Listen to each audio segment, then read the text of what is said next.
And I always say, when was the last time you saw a Chevrolet in the middle of Tokyo? It doesn't happen too much, like maybe 3 of them.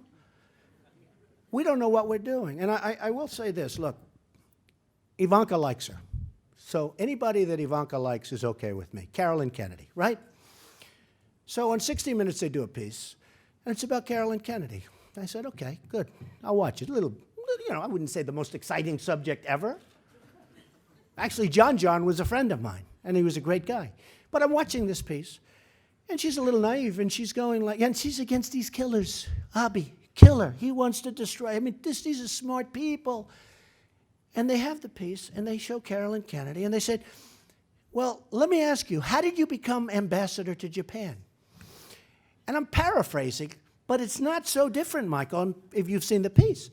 She goes, well, I really had nothing to do, so I went to the White House, and I said, do you have anything for me to do? And they said, would you like to be ambassador to Japan? And she goes, really? This is what she's explaining. And the ambassador to Japan is the one that really is, I mean, it's unbelievable, the power, because that's really our chief negotiator with Japan. And she has no clue. She's very nice. She's a very nice person. But we don't want her. We want, look, I know everybody I know all the best on Wall Street. I know the smartest. I know people that are overrated. I know people that are underrated, that are phenomenal, that you've never heard of. Those are the people we want. I mean, we want great people because we are being destroyed by other nations. Our money is being taken out of our pockets like clockwork. And I tell the story a lot. A friend of mine, he's a great excavator. What he does is excavate. He digs. Not bad. He makes a lot of money, big company. And he comes to me and he tells me, he's sad. He said, I just bought a lot of Komatsu tractors. I said, why Komatsu? You've always bought, it's always gone with Caterpillar. I said, why'd you do that? He said, well, they've just cut the yen so much. And I owe it to my wife and my family and my company and my employees.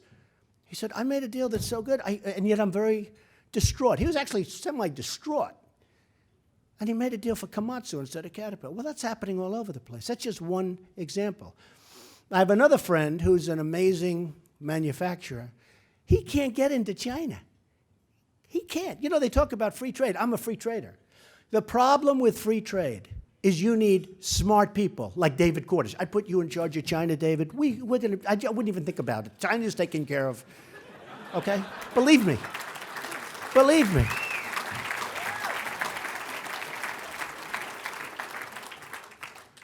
China would be, and we have, and David knows, because we know some of the same people, a lot of the same people. We have people that are phenomenal, brilliant negotiators. And the problem with politicians, I'm excluding all of the politicians in this room because you people are in a class by yourself. You're fantastic. Maryland Republicans are in a class by themselves, so I want to preface it.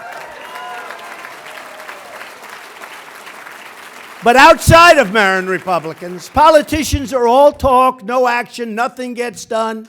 Nothing gets done. And they are controlled by lobbyists. They are controlled by their donors. They are controlled by so many other factors, not by the good of the country. That's the problem.